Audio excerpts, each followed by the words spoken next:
ضروری ہے. حائضہ کے لیے روزہ کی قضا ہے، نماز کی نہیں. ہمارے یہاں عام طور پر یہ خیال پایا جاتا ہے نا کہ اگر پیریڈز آ بھی جائیں تو روزہ نہیں توڑنا چاہیے اور کچھ کھانا پینا نہیں چاہیے، اس دن کا ہو جاتا ہے. یہ خیال غلط ہے. دوسرا یہ کہ یہ کہا جاتا ہے کہ چلیں اگر نہیں کھائے پیئیں گے تو روزے کا ثواب مل جائے گا. ایسی بھی کوئی بات کہیں نہیں لکھی ہوئی. جب روزہ ہوا ہی نہیں تو ثواب کائے کا ملا؟ ناپاک حالت میں روزہ رکھنے کا یہ ثواب ہے یا الٹا گناہ ہے؟ یعنی ناپاکی میں کس نے روزہ رکھنے کو کہا؟ اور جب روزہ ہی نہیں تو کھانا پینا کیوں حرام کر لیا اپنے اوپر؟ یہ دین میں خود ساختہ پابندیاں. بعض اوقات ایک دم شوگر لیول ڈاؤن ہو جاتا ہے یا کوئی اور تکلیف ہوتی ہے، دوا لینے کی ضرورت ہوتی ہے، تو ایسے میں بے جا کی پابندی کے نہیں روزہ رکھے چلے جاؤ جیسے عام طور پر ہمارے معاشرے میں یہ چیز پائی جاتی ہے، تو یہ درست نہیں. عن ابی سعید الخدری رضی اللہ عنہ قال قال النبی صلی اللہ علیہ وسلم الیس اذا حادت لم تصلی ولم تصم فذلك من نقصان دینها رواہ البخاری. حضرت ابو سعید خدری رضی اللہ عنہ کہتے ہیں کہ نبی اکرم صلی اللہ علیہ وسلم نے فرمایا، کیا ایسا نہیں کہ جب عورت کو حیض آئے تو نہ نماز پڑھ سکتی ہے نہ روزہ رکھ سکتی ہے؟ عورتوں کے دین میں کمی کی یہی وجہ ہے. اسے بخاری نے روایت کیا ہے. یعنی بہرحال جب نماز نہیں پڑھیں گے تو اس کا ثواب تو نہیں نا.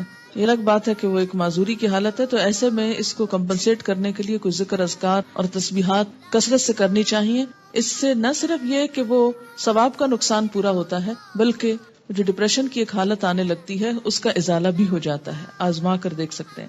اور نقصان دینہا کے کئی ایک معنی ہیں. یہ جو عربی لفظ ہے نا نقصان دین، نقصان عربی میں کمی کو کہتے ہیں. قرآن پاک میں آپ نے پڑھا نا وَلَنَبْلُوَنَّكُمْ بِشَيْءٍ مِّنَ الْجُوعِ وَنَقْصٍ مِّنَ الْأَمْوَالِ. نقص اردو میں کہتے ہیں خرابی کو. ٹھیک ہے، یہ میں اس لیے یہاں پر واضح کرنا چاہتی ہوں کیونکہ بہت سے لوگ جو ان الفاظ کا صحیح معنی اور روح نہیں سمجھتے، وہ بسا اوقات عورتوں کو پرووک کرتے ہیں یہ کہہ کر دیکھو اسلام نے تمہارے ساتھ کیسی زیادتی کی، اور اسلام میں تو عورت کو کوئی حیثیت ہی نہیں دی گئی، اس کے دین میں بھی نقص بتایا گیا.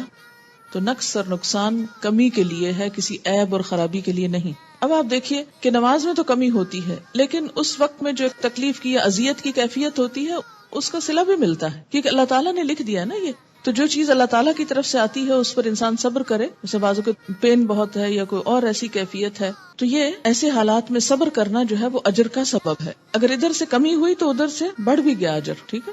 دوسری بات یہ کہ کمی سے مراد نمازوں کی تعداد میں کمی ہے جس کو آپ بعد میں عام حالات میں نفل وغیرہ پڑھ کے بھی پورا کر سکتے ہیں، یا پھر یہ کہ کمی سے مراد اس اعتبار سے کمی بھی ہے کہ ایک مثلا تہجد کی روٹین آپ بناتے ہیں یا نمازوں میں خشوع خضوع کی روٹین بناتے ہیں، ابھی آپ اس حالت میں ہوتے ہیں کہ نماز چھوٹ جاتی ہے. اب کیا ہو گیا؟ نہ صرف یہ کہ وہ چند دن نمازوں کی کمی ہوئی بلکہ دوبارہ ایک اچھی حالت میں آنے کے لیے، دوبارہ سے نئی عادت بنانے کے لیے پھر ایک مشکل پڑ جاتی.